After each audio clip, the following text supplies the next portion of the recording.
బీజేపీలో విలీనం గురించి. ఇప్పుడు తాజాగా టీపీసీసీ అధ్యక్షుడు మాట్లాడారు. బీజేపీలో బీఆర్ఎస్ విలీనం కావడం ఖాయమంటూ బాంబు పేల్చారు మహేష్ కుమార్ గౌడ్. విలీనంపై బీజేపీ బీఆర్ఎస్ మధ్య చర్చలు జరుగుతున్నాయని పీసీసీ చీఫ్ మహేష్ కుమార్ అంటున్నారు. శామీర్పేట ఫామ్ హౌస్లో ఈటెలతో హరీష్ రావు రహస్యంగా భేటీ అయ్యారు అంటూ బాంబు పేల్చారు టీపీసీసీ అధ్యక్షుడు. ఈటెలతో ఫోన్లో మాట్లాడారు కేసీఆర్ అంటూ కూడా ఆయన మాట్లాడారు. బీజేపీలో బీఆర్ఎస్ విలీనం తథ్యమని పీసీసీ చీఫ్ మహేష్ కుమార్ అంటూ ఉన్నారు. ఇప్పటికే కవిత కేసీఆర్కు లేఖ రాయడం, ఆ లేఖ బయటకు రావడం, ఆ తర్వాత కవిత కేసీఆర్ చుట్టూ దయ్యాలు ఉన్నాయి, కేసీఆర్ దేవుడు కేసీఆర్ చుట్టూ దయ్యాలు ఉన్నాయి అని అనడం తెలంగాణ రాజకీయాల్లో పెద్ద ఎత్తున చర్చకు దారితీసిన అంశాలు. ఆ చర్చ జరుగుతూ ఉండగానే కవిత మీడియా చిట్చాట్లో తోటాల్ లాంటి మాటలు పేల్చారు బీఆర్ఎస్ నాయకులపై. అసలు కవిత ఎవరిని టార్గెట్ చేశారు అని వెతుక్కోవాల్సి వచ్చింది, చర్చించుకోవాల్సి వచ్చింది. నేరుగా కేటీఆర్ను టార్గెట్ చేస్తూ కొన్ని మాటలు మాట్లాడారు, కేసీఆర్ను టార్గెట్ చేస్తూ కొన్ని మాటలు మాట్లాడారు, సంతోష్ను టార్గెట్ చేశారు, హరీష్ రావును కూడా కవిత టార్గెట్ చేశారు. మరీ ముఖ్యంగా అందులో కవిత మాట్లాడిన మాటలు 100కు 100% బీజేపీలో బీఆర్ఎస్ విలీనానికి ప్రయత్నాలు జరిగాయి, జైల్లో ఉన్నప్పుడు నేనే వద్దు అన్నాను అంటూ కవిత మాట్లాడారు. కవిత మాట్లాడిన తర్వాత అప్పట్లో ఆర్టీవీ కూడా అదే విషయాన్ని చెప్పింది. బీజేపీలో బీఆర్ఎస్ విలీనం కాబోతోంది, అందుకు ప్రయత్నాలు జరుగుతున్నాయని ఒక 9 నెలల క్రితం ఆర్టీవీ చెప్పింది. అదే విషయాన్ని ఇప్పుడు కవిత కూడా చెప్పడంతో నిజమే ఏదో జరుగుతోంది, బీజేపీ బీఆర్ఎస్ విలీనం కాబోతోంది అంటూ పెద్ద ఎత్తున చర్చలు జరుగుతున్నాయి. ఇప్పటికే ఎన్నికలకు ముందు నుంచి కాంగ్రెస్ చెబుతున్నది అదే. రేవంత్ రెడ్డి కూడా ప్రతి సందర్భంలోనూ బీఆర్ఎస్ బీజేపీ ఒకటే అంటూ వచ్చారు. మొన్నటి ఎన్నికల్లో ప్రజల్లో కూడా ఆ నినాదం పెద్ద ఎత్తున చర్చకు దారితీసింది, నానింది, ప్రజల నోళ్లలో నానింది. కొన్ని పరిణామాలు, కొన్ని ఈక్వేషన్స్, కొన్ని పరిస్థితులు బీజేపీ బీఆర్ఎస్ ఒకటే అనటానికి, నమ్మటానికి అవకాశం కల్పిస్తున్నాయంటూ జనాల్లో కూడా పెద్ద ఎత్తున చర్చ జరిగింది. ఎన్నికల సమయంలోనూ, ఆ తర్వాత లోక్సభ ఎన్నికల సమయంలో కూడా బీజేపీ ఎంపీ స్థానాలను ఎక్కువగా గెలుచుకోవటానికి బీఆర్ఎస్ లోపాయికారిగా ప్రయత్నం చేసింది అంటూ కూడా పెద్ద ఎత్తున చర్చ జరిగింది. అంతేకాదు కవిత కూడా మాట్లాడారు, నన్ను ఓడించడానికి మా పార్టీ నేతలే ప్రయత్నాలు చేశారు అంటూ కవిత కూడా మాట్లాడారు. ఇప్పుడు కవిత బీఆర్ఎస్ బీజేపీ కలవబోతున్నాయి, బీజేపీలో బీఆర్ఎస్ విలీనం అయ్యే ప్రక్రియ నేను జైల్లో ఉండగా జరిగింది, ఆ కుట్రకు నేను జైల్లో ఉండగానే ప్రారంభించారు, నేనే అడ్డుకున్నానంటూ కవిత మాట్లాడారు. ఇప్పుడు పీసీసీ అధ్యక్షుడు మహేష్ కుమార్ కూడా చెప్తున్నారు, మొన్న ఈటెల రాజేందర్ ఫామ్ హౌస్కి హరీష్ రావు వెళ్ళారు, హరీష్ రావు ఈటెల మధ్య బీజేపీలో బీఆర్ఎస్ విలీనానికి చాలాసేపు చర్చ జరిగింది. హరీష్ రావు అక్కడే ఉండి ఈటెలతో మాట్లాడించారు, ఈటెల కేసీఆర్ మాట్లాడుకున్నారు, త్వరలో బీజేపీలో బీఆర్ఎస్ విలీనం కాబోతోంది అంటూ టీపీసీసీ అధ్యక్షుడు మహేష్ కుమార్ మాట్లాడారు. ఒక్కసారి మహేష్ కుమార్ ఏం మాట్లాడారో చూద్దాం.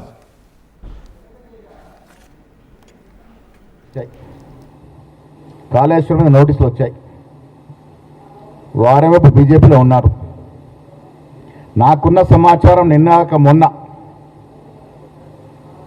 శామేరిపేటలో ఒక ఫామ్ హౌస్లో హరీష్ రావుతో ఈటెల రాజేందర్ కలిసినారు, అక్కడ నుండి కేసీఆర్కి మాట్లాడినారు. నేను ఈటెల రాజేందర్ని అడుగుతా ఉన్నా, మీరు కాళేశ్వరంలో వాస్తవాలు చెప్పి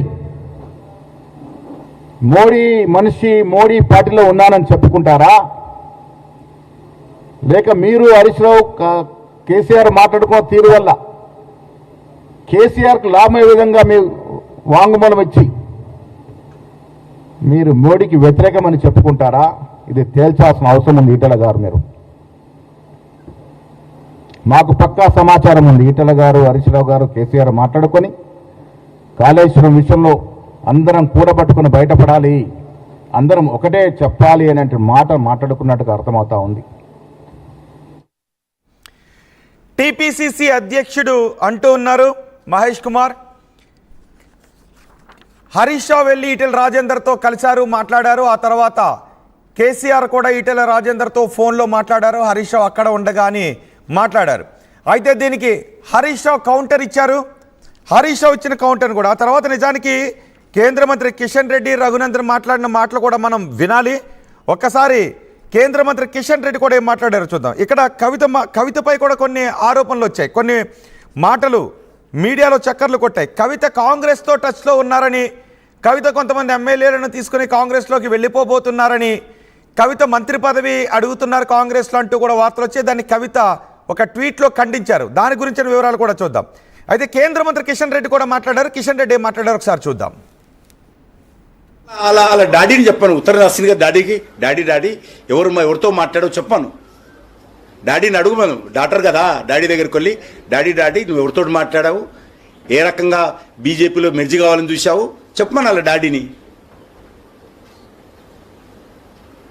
నీటి మీద రాతలు తీసుకొచ్చి ఇన్ని రోజుల తర్వాత ఈరోజు బయట పెట్టడం ఏదైతున్నదో అది అర్థం కానటువంటి విషయం. అదొక ఇంటి సమస్య, అధికారం కోసమో లేకపోతే ఆస్తుల కోసమో వాళ్ళు చెప్పుకోవాలి. జరుగుతున్నటువంటి ఘర్షణ సమస్య, దాన్ని రాజకీయ అంశంగా, తెలంగాణ అంశంగా, తెలంగాణకు ఏదో పెద్ద అంశంగా మీడియా కూడా తీసుకురావడం దురదృష్టకరం. చిన్న అంశం ఇది. ఈ అంశం తెలంగాణ ప్రజలకు సంబంధం లేనటువంటి అంశం ఇది. ఈ అంశం మీద రాజకీయ పార్టీలు స్పందించాల్సిన అవసరం కూడా లేదు. నేను అన్ని రాజకీయ పార్టీలను కోరుతా ఉన్నాను, ఇంక్లూడింగ్ మై పార్టీ. కేంద్ర మంత్రి కిషన్ రెడ్డి మాట్లాడారు. అసలు ఈ విలీన ప్రక్రియ గురించి మీకు ఎవరు చెప్పారు, మాతో ఎవరు మాట్లాడారు అనే విషయాన్ని కూడా మీరు చెప్పండి, అది కేసీఆర్ని మీరు అడిగారా అంటూ కవితను ప్రశ్నిస్తున్నారు. జైల్లో ఉండగా కవితతో ఈ ప్రస్తావన తీసుకొచ్చారని చెప్తున్నారు. మరి జైల్లో ఉండగా కవితను కలిసిన వాళ్ళు ఎవరు? హరీష్ రావు కలిశారు, కేటీఆర్ కలిశారు. మరి ప్రస్తావనను తీసుకొచ్చింది కేటీఆరా, హరీష్ రావా, కేసీఆర్? కేసీఆర్ జైల్లో కవితను కలవలేదు. మరి కవిత దగ్గరికి ఈ ప్రస్తావన తీసుకువెళ్ళింది ఎవరు అనే చర్చ కూడా తెలంగాణ రాజకీయాల్లో జరుగుతోంది. ఇప్పుడు కిషన్ రెడ్డి అడిగారు, అసలు మాతో చర్చించింది ఎవరు, ఈ ప్రతిపాదన ఎవరి దగ్గర తీసుకొచ్చారు అనేది కేసీఆర్ను అడగండి అని కవితను మాట్లాడుతున్నారు. ఇది ఫ్యామిలీ గొడవ, ఇది కుటుంబ గొడవ, ఇది డాడీ డాటర్కి సంబంధించిన గొడవ అని కిషన్ రెడ్డి అన్నారు. మరి రఘునందన్ ఏమన్నారు? రఘునందన్ కూడా మాట్లాడారు. ఎంపీ రఘునందన్ రావు ఏం మాట్లాడారు ఒకసారి చూద్దాం. పెడుతుందని నేను కవిత కొత్త రాజకీయ పార్టీ పెడుతుందని నేను ఏదైతే పొలిటికల్ అనాలిసిస్ చేసి చెప్పినో ఆ మాటకి నేను కట్టుబడి ఉన్నాను. అయితే జూన్ 2కి అవుతుందా జూలై 2కి అవుతుందా అనేది కొంచెం వేసి చూద్దాం. అన్నం ఉడికేదాకా ఆగినావు, చల్లరిదాకా ఆగకపోతే ఎట్లా అన్న? కవిత బయటకు వచ్చుడు ఖాయం, పార్టీ పెట్టుడు ఖాయం. అది ఇయ్యాలన్నా రేపా ఎల్లుండి అనేది కొంచెం వెయిట్ చేసి చూడండి. సో కవిత బీఆర్ఎస్ పార్టీ సభ్యురాలా, కవిత బీఆర్ఎస్ పార్టీకి అధికారికంగా ఏమన్నా స్పోక్స్ పర్సనా, లేకపోతే కేసీఆర్ గారు పోయి మాట్లాడమన్నారు అనేది కవిత చెప్పాలి. కవిత కాదు అక్కడ. టీఆర్ఎస్ పార్టీకి అధ్యక్షుడు కేసీఆర్ గారు చెప్పాలి. కవిత ఎవరితో చర్చలు జరిపింది? నేను జైల్లో ఉన్నప్పుడు చర్చలు జరిగినాయి అంటుంది. మీరు జైల్లో ఉన్నప్పుడు మీరు చర్చలు ఎవరితో జరుపుతారు? తోటి ఖైదీలతో జరిపారా? తోటి ఖైదీలతో జరిపితే భారతీయ జనతా పార్టీకి ఏం సంబంధం లేదు. మీరు అన్నారు మా నాయకుడు కేసీఆర్, మేము ఆయన్నే గుర్తిస్తామని. కేసీఆర్ గారు జరిపినరా? కేసీఆర్ గారు చెప్పాలి. కవిత ఎట్లా చెప్తారు? ఏంది దేశం కోసం స్వతంత్ర సంగ్రామంలో పాల్గొని కవితమ్మ జైలుకు పోయిందా? ఆమె 6 రోజులు ఉంటుంది, 6 నెలలు ఉంటుంది, 8 నెలలు ఉంటుంది, మాకేం సంబంధం అన్నది? చట్టం తన పని తాను చేసుకొని పోయేటటువంటి పరిణామ క్రమంలో వారు జైలుకు పోయినారు. వారు జైలుకు పోయినటువంటి విషయానికి మాకేం సంబంధం ఉంటుంది? వారు జైల్లో ఉండడానికి భారతీయ జనతా పార్టీలో బీఆర్ఎస్ విలీనం కావడానికి ఏం సంబంధం ఉంటుంది? టీఆర్ఎస్ పార్టీ పుట్టుక నుంచి మీరు ఒకసారి గమనించాలి శ్రీధర్ అన్న, ఈ రాష్ట్ర ప్రజలు కూడా అర్థం చేసుకోవాలి. 2001లో పార్టీ పుట్టింది, 2004లో ఎన్నికలు వచ్చినాయి. కాంగ్రెస్, సిపిఐ, సిపిఎం తోటి పొత్తు పెట్టుకున్నారు. 5 ఏళ్ళు కాలే, 2009 వచ్చింది. తెలుగుదేశం పార్టీ సిపిఐ, సిపిఎం తోటి పొత్తు పెట్టుకొని మహాకూటమైన ఎన్నికలకు పోయినరు. 2014 తెలంగాణ వచ్చింది. ఎన్నికలకు పోవడం చేతనైతుందో కాదో అని భయపట్టిపోయి సోనియామ్మని కలిసి దండం పెట్టి సాష్టాంగంగా కాంగ్రెస్ పార్టీలో విలీనం చేసుకోమని చెప్పి దండం పెట్టి కలిసిరని గ్రూప్ ఫోటోలు అన్ని పేపర్లలో కనబడ్డాయి. కాంగ్రెస్ పార్టీ ఎందుకు కలుపుకోలేదో, కాంగ్రెస్కి వాళ్ళకి ఏడజేడిందో వాళ్ళు చెప్పుకోవాలి. కానీ అన్న మేము ఎప్పుడన్నా బీజేపీ బీఆర్ఎస్ కలిసి పోటీ చేసినాయా? లేని దాన్ని జరుగుతుందని ఎందుకు చెప్తుంది కవిత గారు? అంటే పోయిన పరపతిని, పోయిన స్పేస్ని, పోయిన జనంలో వల్ల విలువల్ని తిరిగి తెచ్చుకునేందుకు చేసేటువంటి ప్రయత్నం తప్ప ఇంకొకటి. సార్ రఘునందన్ కూడా చాలా స్పష్టంగా చెప్తున్నారు. మళ్ళీ నేను అదే మాట చెబుతున్నాను అని రఘునందన్ అంటూ ఉన్నారు. కవిత కొత్త పార్టీ పెట్టబోతున్నారు అని. అది జూన్ 2న జూలై 2న అనేది కవిత తేల్చుకుంటారు. నాకున్న సమాచారం ప్రకారం కవిత కొత్త పార్టీ పెట్టబోతున్నారు అని రఘునందన్ రావు, ఎంపీ రఘునందన్ రావు అంటూ ఉన్నారు. ఇక బీజేపీలో విలీనం గురించి ఎవరితో చర్చించారు, ఎవరితో మాట్లాడారు అనే విషయం గురించి కవిత, కేసీఆర్ చూసుకోవాల్సిన విషయాలు అని బీజేపీ నేతలు అంటూ ఉన్నారు. ఈ విషయాన్ని కవితతో ఎవరు చర్చించారు, కవిత ఎవరికి అలా కుదరదు, విలీనాన్ని కుదరదు అని కవిత ఎవరికి చెప్పారు అనే విషయం గురించి కవిత చెప్పాలి అని అంటూ ఉన్నారు. కవిత జైల్లో ఉన్నప్పుడు కవితను కలిసిన వారిలో కేటీఆర్ ఉన్నారు, హరీష్ రావు ఉన్నారు. కానీ కేసీఆర్ కవితను జైల్లో కలవలేదు. మరి ఈ ప్రతిపాదన కవిత ముందుకు తీసుకొచ్చింది ఎవరు? కవిత జైల్లో ఉన్నప్పుడు ప్రతిపాదన తీసుకొస్తే అది కేటీఆర్, హరీష్ రావా అనే మాటలు కూడా వినిపిస్తూ ఉన్నాయి. అనే విషయం పైన కూడా ఈ కాంగ్రెస్ బీజేపీలు మాట్లాడుతున్నారు. కానీ కాంగ్రెస్ ఒకటే చెప్తుంది, బీజేపీలో బీఆర్ఎస్ విలీనం కాబోతోంది తథ్యమని. మరోవైపు మీడియాలో కొన్ని వార్తలు వస్తూ ఉన్నాయి, కవిత కాంగ్రెస్లో కలవబోతున్నారు, ఒక 6 మంది ఎమ్మెల్యేలను తీసుకొని కవిత కాంగ్రెస్ వైపు చూస్తూ ఉన్నారు, మంత్రి పదవి అడుగుతూ ఉన్నారని. ఆ వార్తను కవిత ఖండించారు. నన్ను అడగకుండా ఇలాంటి వార్తలు ఎలా రాస్తారో అంటూ కవిత ఖండించారు. ఇప్పుడు టీపీసీసీ అధ్యక్షుడు మహేష్ కుమార్ మాట్లాడుతూ ఉన్నారు. టీపీసీసీ అధ్యక్షుడు మహేష్ కుమార్ కవిత బీజేపీలో చేరడం ఖాయమనే సంకేతాలను ఇచ్చారు. కవిత బీజేపీలో బీఆర్ఎస్ బీజేపీలో చేరడం ఖాయమని చెబుతున్నారు, కలవడం ఖాయమని చెప్తున్నారు.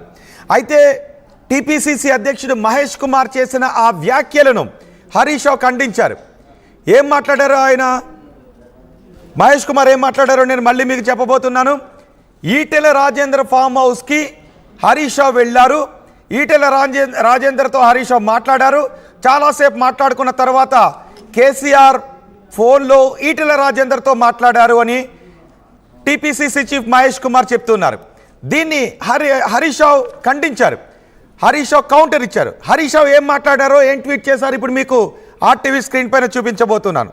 సో మొత్తానికి కవిత తెలంగాణ రాజకీయాలలో పెద్ద బాంబు పేల్చారు. కవిత తెలంగాణ రాజకీయాల్లో చాలా పెద్ద బాంబు పేల్చారు. అన్ని పార్టీలు కూడా ఇదే వాస్తవం అంటూ బీఆర్ఎస్ బీజేపీ చుట్టూ చాలా మాట్లాడుతున్నారు, చాలా వ్యాఖ్యలు చేస్తున్నారు. ఇది జరిగి తీరుతుంది అని.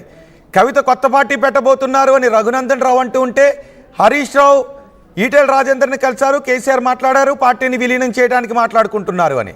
ఇటు కవిత కాంగ్రెస్లో చేరబోతున్నారు, ఒక 6 మంది ఎమ్మెల్యేలను తీసుకొని మంత్రి పదవిని అంటూ మీడియాలో కొన్ని కథనాలు వచ్చాయి. దాన్ని కవిత ఖండించారు. ఇదిగో చూడండి ఒకసారి, హరీష్ రావు చేసిన ట్వీట్ను మీరు ఆర్టీవీ స్క్రీన్ పైన చూస్తున్నారు. హరీష్ రావు ఈ ట్వీట్ ఎందుకు చేశారో తెలుసా? టీపీసీసీ చీఫ్ మహేష్ కుమార్ చేసిన వ్యాఖ్యలపై చేశారు. పీసీసీ అధ్యక్షుడి హోదా